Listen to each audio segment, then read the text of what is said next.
Welcome to day 2 of Doctor Who and the Day of the Doctor.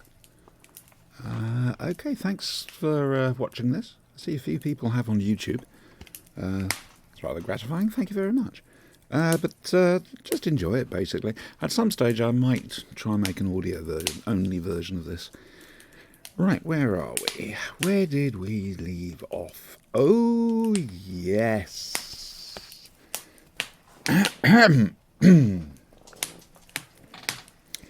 And here he is at last, someone was saying. The man to end it all. The Doctor tried to move, tried to open his eyes, but nothing happened. He didn't recognise the voice, but whoever it was, she had to be talking about him. It was always about him, when people thought that way. My sisters, the Doctor has returned to Khan. Yep, there you go. He was right. Him. He wondered if he should pop one eye open and make a joke. People loved that. Or even sit bolt upright with a big smile. But when he tried, still nothing happened. No. Wait, what did she say? Khan? That rang a bell. He decided he should probably make a note, but then remembered he didn't have a notebook, or a pen, or in fact the ability to move any part of his body. He decided to make a mental note instead, and promptly forgot what he was thinking about. Damn, why had he made a note? The voice again.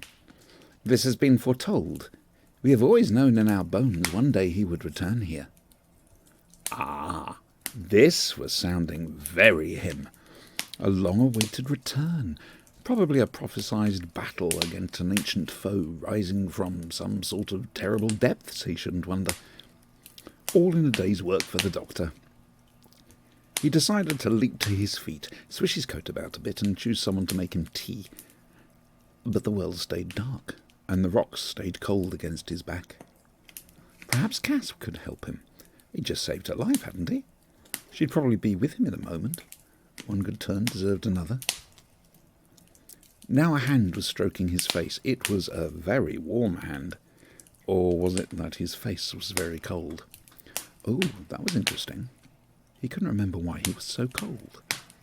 The voice, close now, warm breath on his face. Such a pity he's dead. Oh, dead was he? That was going to make things a bit more Being the dead, the Doctor was unaware of his final journey across that barren world, and only the crows of Khan saw him, borne into the cave where he and I would stand face to face at the very end. Ow! Someone had slapped him, and there was a bitter aftertaste on his lips. He was somewhere else, sitting on a stone floor.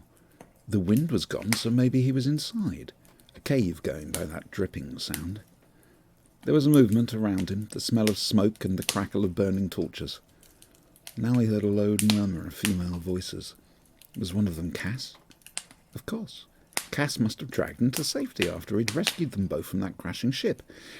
If only he could remember exactly how he'd done that.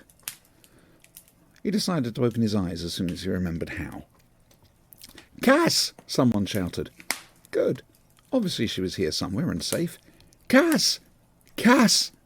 It was a man's voice, high with desperation and so cracked and full of terror that it took him several seconds to recognise it as his own. The shock opened his eyes.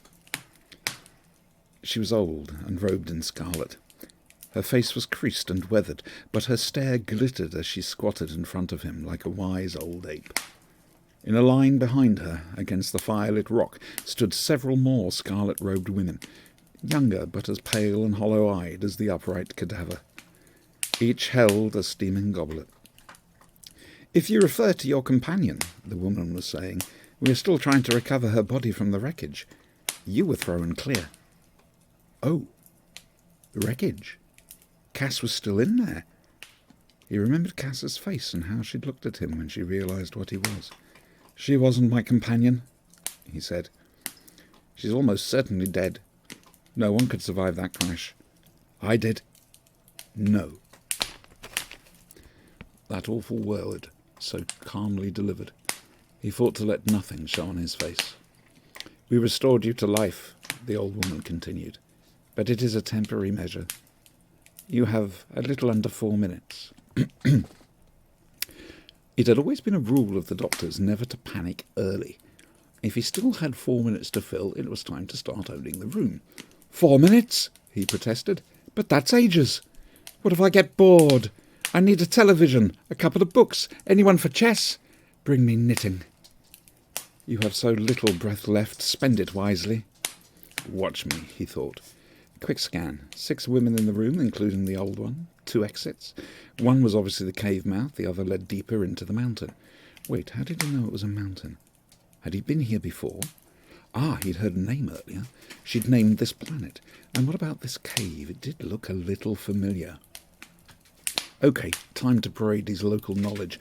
If he could just remember any of it. Hang on. Is it you? It is, isn't it? It's you. Of course he'd got it now. Am I back on Khan? He said triumphantly. You're the Sisterhood of Khan, keepers of the flame of utter boredom. The old woman's eyes flashed. Eternal life, she snapped. That's the one. Going by the look on her face, he'd already landed a hit. Good. Time to give it a bit more swagger. He'd clambered to his feet, but as he started to move, he could feel his body shutting down, and the pain of it almost knocked him flat. Buck up, Doctor, he thought. It won't hurt for long. Mock us if you will, said the old woman. Our elixir can trigger your regeneration, bring you back. Oh, interesting. Were they trying to help him?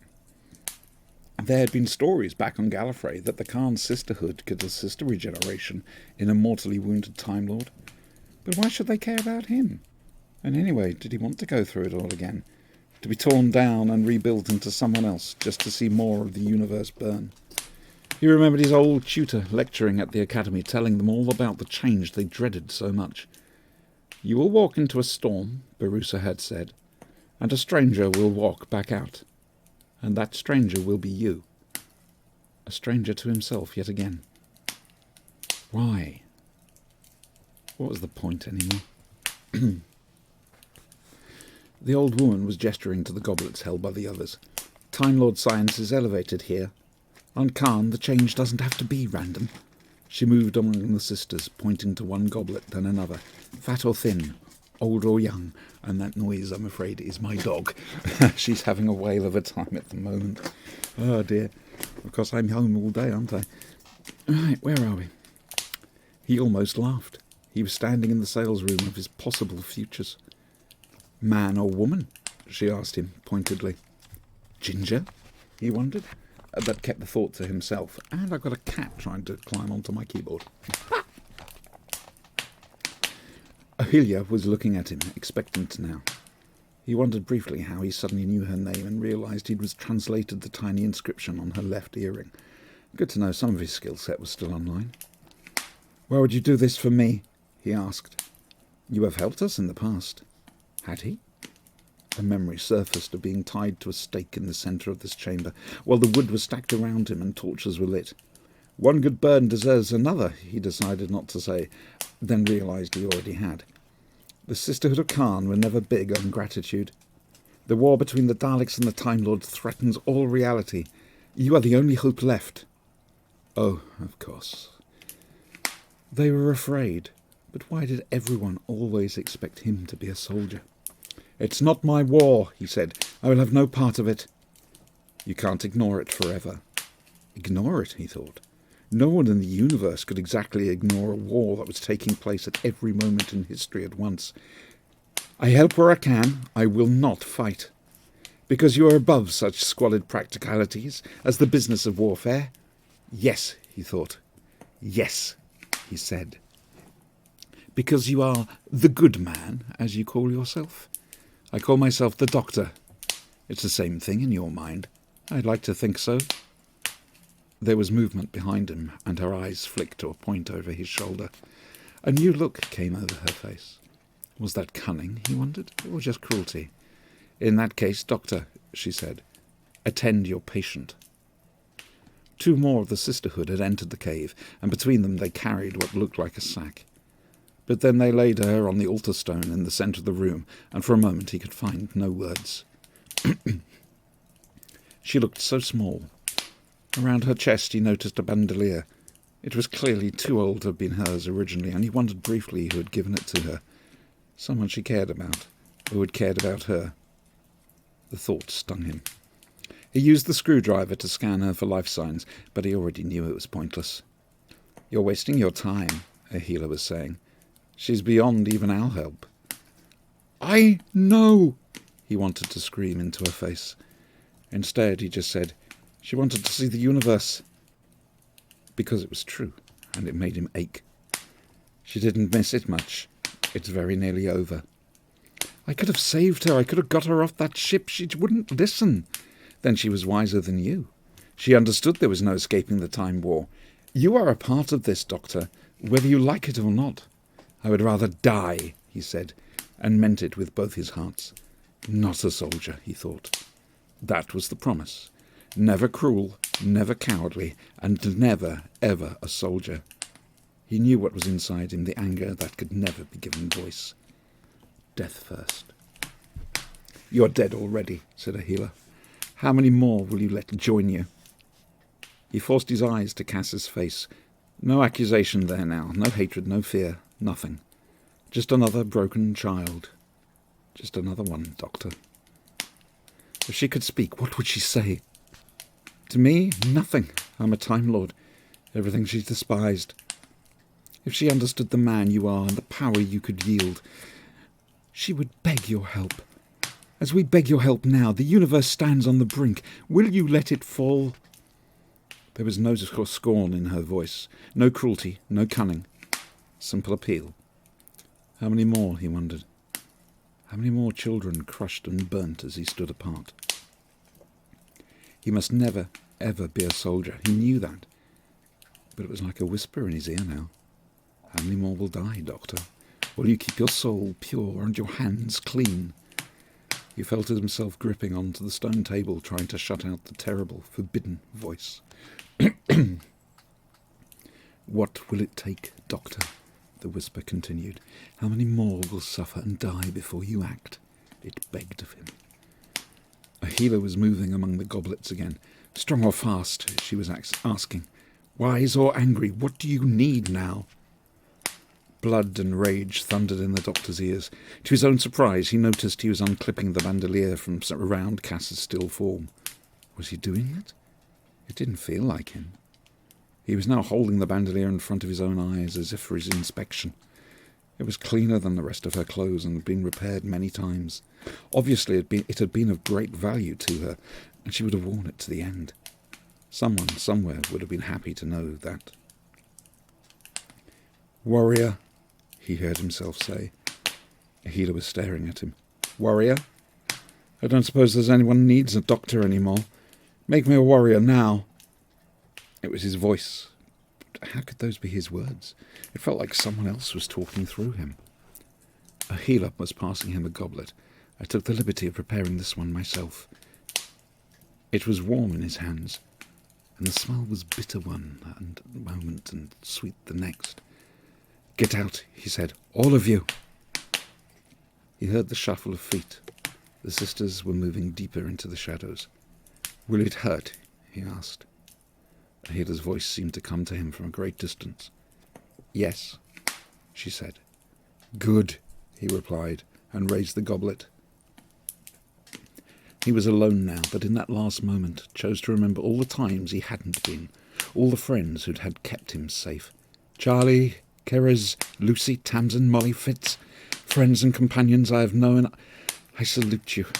He looked at the broken child on the altar stone. And Cass, I apologize. The goblet was almost at his lips now, one last farewell to the man he had been.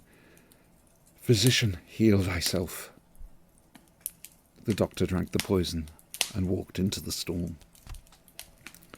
The stranger woke. His hands looked different, but he knew that would be the least of it.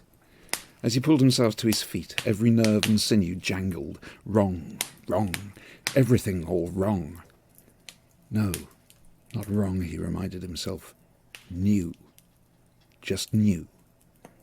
He remembered to breathe, and even that felt strange. He tried to focus on the chamber around him. Oh, the colour balance was wildly different again. The reds were a bit greener and the yellows were out of control. He knew he'd got used to it, but it always took a while. Sometimes he missed the monochrome world of his first two incarnations. It had felt like a simpler, cleaner time. So many centuries had passed before he realised he'd just been colourblind. He looked round, testing his focal length, and saw a beautiful woman looking at him. "Is it done?" asked a healer. "Is it?" he wondered. "Is what done?" Then he saw Cass, dead on the stone, and the sight of her hurt him all over again. Good. He still had a conscience. But something new flexed under that familiar pain, like the flick of a serpent's eye in the darkness. What was that new feeling? Rage? Vengeance? Was that something to worry about? He ran a hand over his face. Wrong. Wrong. Wrong. No, not wrong. New. A new face for a new man. There were no mirrors in the cave, but hanging on one of the smoother rock walls was a highly burnished section of armour plate, some ancient relic of battle. It would do.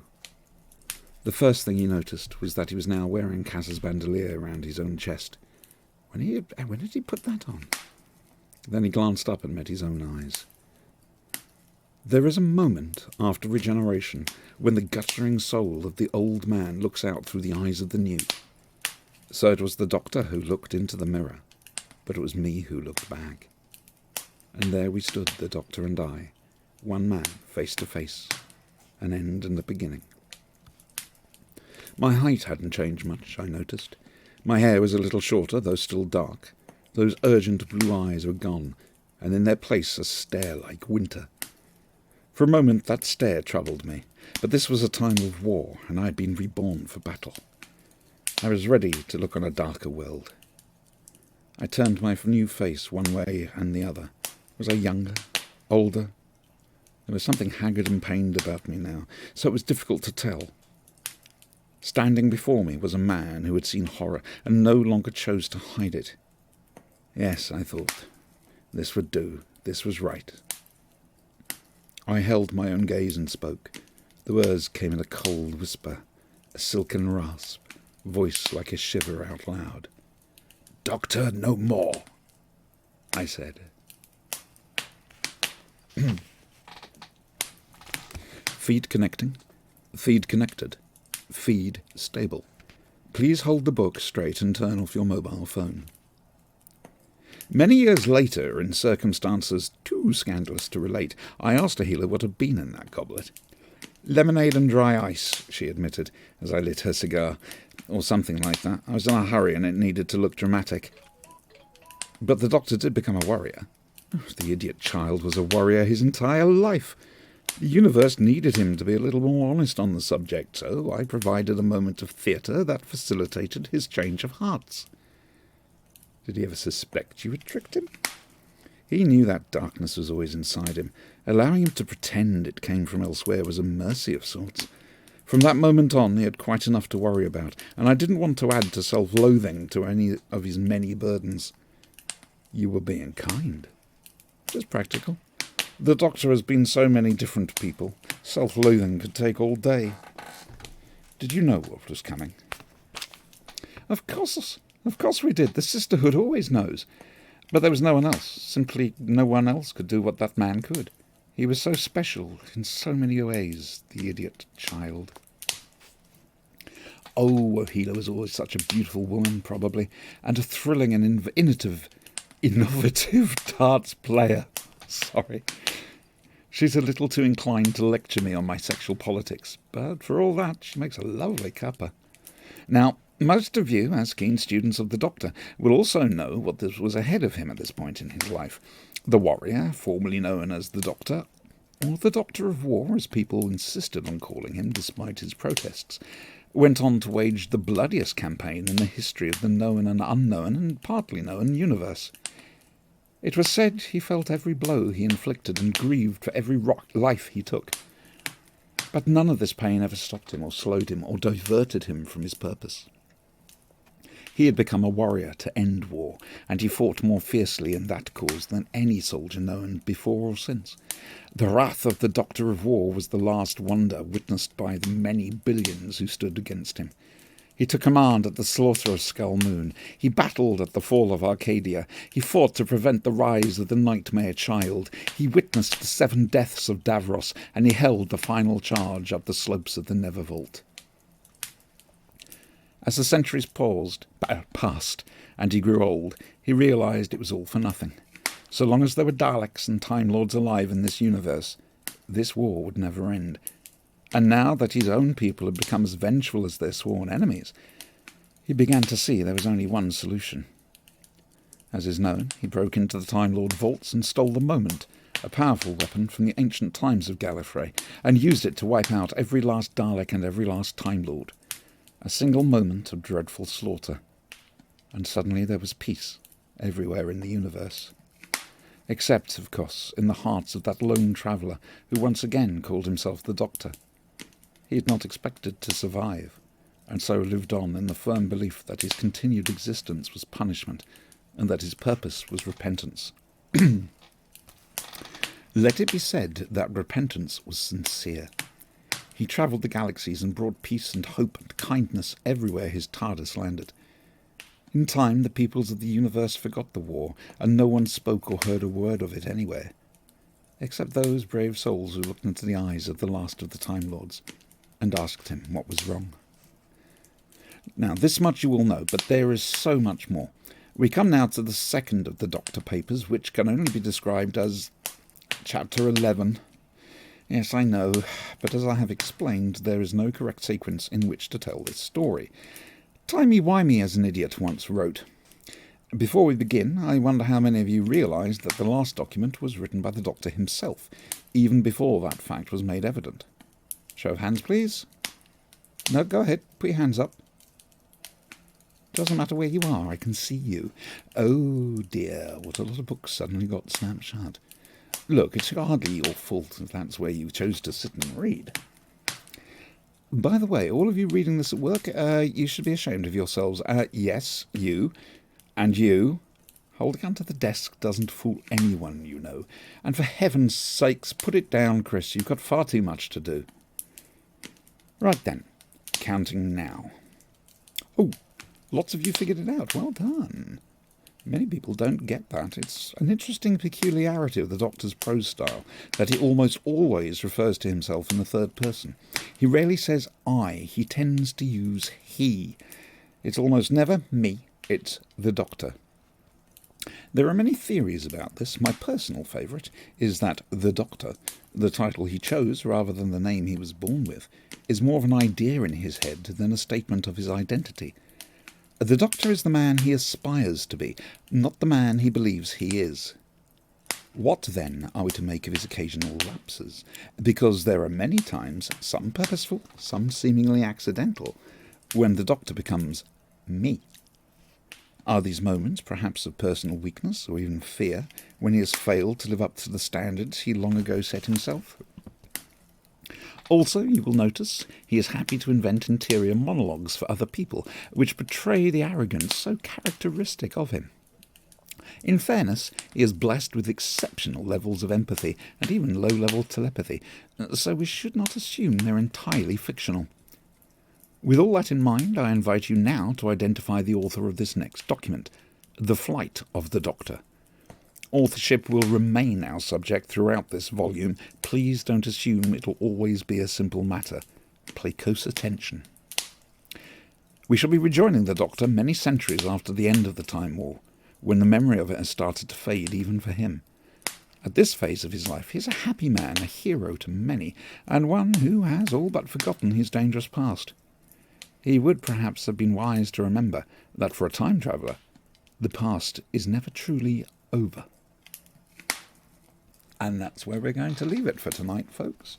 Come back tomorrow evening, 10 p.m. GMT. Same bat time, same bat channel. And we'll read Chapter 11. Chapter 2, but Chapter 11, The Flight of the Doctor. Thanks for joining me. Thanks for watching this. I just hope it helps pass the time for people who are stuck at home. Just, take care, and I'll see you tomorrow night. Hopefully. Hang on a moment, I've got to put this down here. You see, I got the microphone in front of the mic. There we go. Now you got some room.